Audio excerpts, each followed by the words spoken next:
Welcome everyone to the Mama Nurse channel. I'm Vanessa and we discuss all things nursing, motherhood, and lifestyle.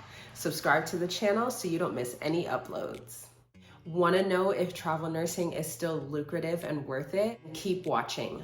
I'm going to tell you the pros and cons of travel nursing now compared to then, that you can get all the information you need if you want to start your travel nursing journey.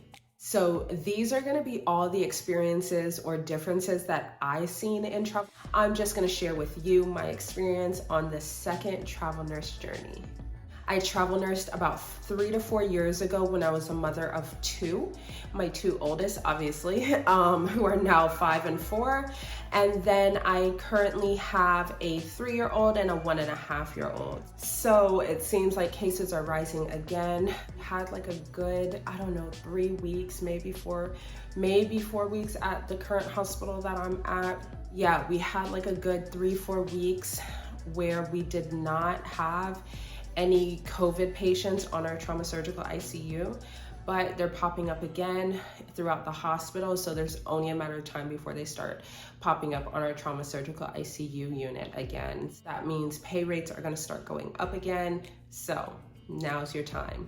Get out there, find positions that work for you and your family, whatever your situation may be.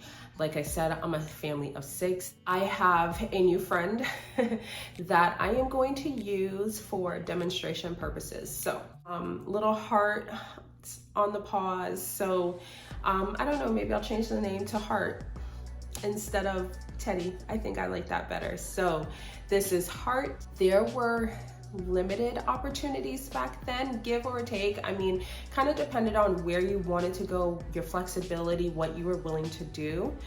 But compared to now, there's almost contracts in every state and city imaginable. Hospitals are really at an all-time high when it comes to nursing shortages. Like I said, now you can pretty much find a contract any and everywhere.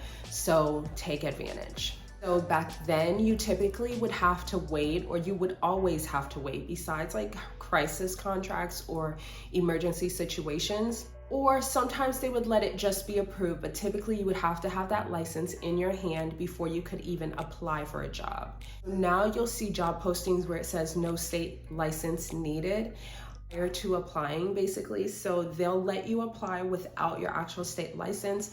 You would have to be free of any restrictions or limitations to your actual license that you're holding.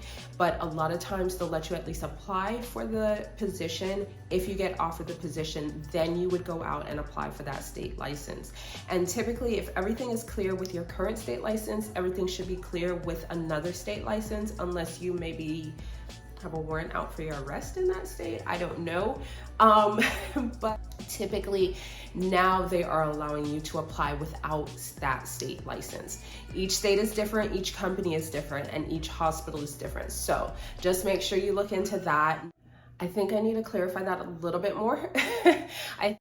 When I say that you don't need to have that state license, you at least need to have an active state license in order to apply for some positions in other states. So back then, contracts were typically 13 weeks or longer. It was very rare that you would find contracts for 4 to 8 weeks. Those were almost unheard of.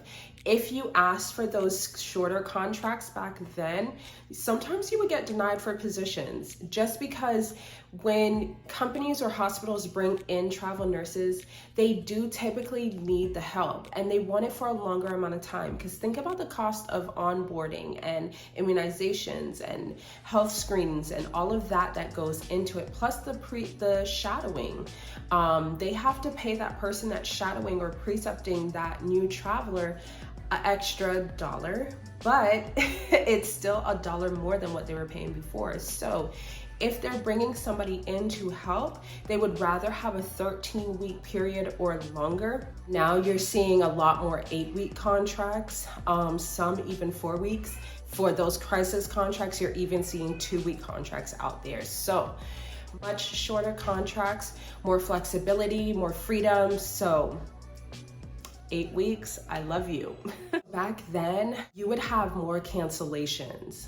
meaning more wasted time, money. Sometimes nurses would go all the way out to the state that they were traveling in, get settled in their Airbnb, hotel, whatever the case may be, home, apartment that they were renting, and they would get canceled by the hospital before they even started the position. I thankfully did not experience that, but I knew a lot of nurses who did. Nowadays, typically because of the shortages that are out there, you are typically not experiencing as many cancellations. If I'm wrong, please let me know down below. But from my experience and what I've seen, look, there's horses outside my window. There's 4 of them. I don't know if you guys can see this, but oh my gosh, I love it. Welcome to Texas, baby. So cool. Okay, sorry, I don't. Typically now you're able to complete your assignment with no cancellations because there's just such a higher need out there. So that's a positive in travel nursing or with travel nursing nowadays. There's less cancellation when it comes to pay in travel nursing back then. Back then, those good pay assignments were hard to come by. They would go so quickly. By time you would try to call your recruiter and say, hey, can you submit me for this assignment? That good paying contract was gone. Nowadays, almost all contracts, it's starting to go down a little bit again. Like I said, there's an increase in COVID patients in the hospital, so I expect that pay rate to increase in the next couple weeks. I think like right after the holidays, I believe pay rates are gonna go back up. During and post, there have been higher rates across the board. Nurses are like, what? Like, I need more than that for everything that I'm going through. Putting my family at risk, quarantining, and all of this, they're not taking anything less than that. So those jobs, they're starting to increase their pay rates just to be competitive with everybody else around because they need the help.